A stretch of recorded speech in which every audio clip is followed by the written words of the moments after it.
आप सुन रहे हैं त्रिलोकी रिकॉर्डिंग स्टूडियो दिल्ली से।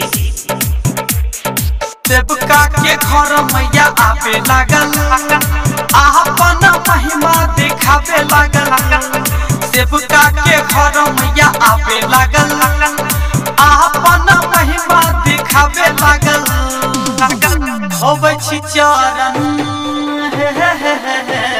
मैया के हम, होबै छी चरण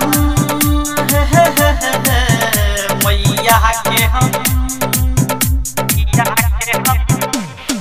सेवका के घर मैया आवे लागल, अपन महिमा दिखावे लागल।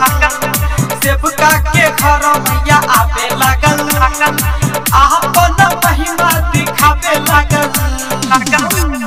धोबेली चरण मैया के हम, धोबेल चरण मैया के हम।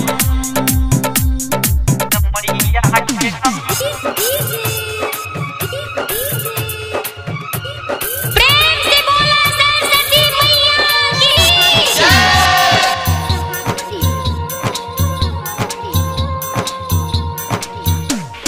तीन मासे शंख बजावेला, रउआ के सब मनावेला।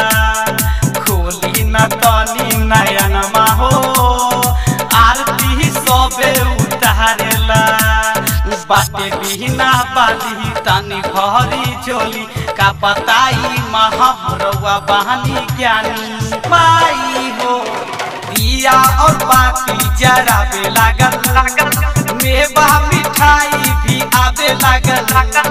दिया और बाती जरावे लागल, मेवा मिठाई भी आवे लागल। होबेल चरण हो मैया के हम, होबेल चरण हो मैया के हम। प्रेम से बोला सरस्वती मैया की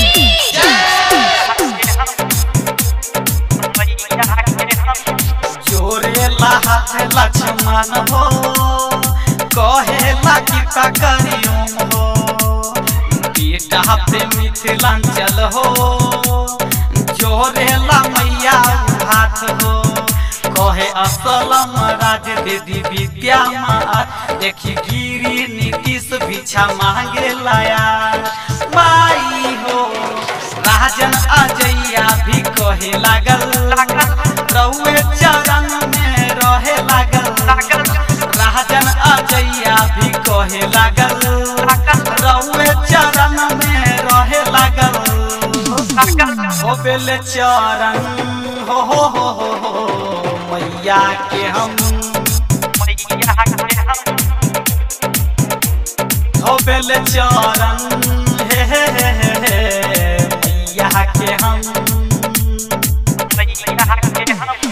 सेवका के घर मैया आवे लागल, अपन महिमा दिखावे लागल। सेवका के घर मैया आवे लागल, अपन महिमा दिखावे लागल। होबेल चरण हो मैया के हम, होबेल चरण मैया के हम। मिक्स त्रिलोकी।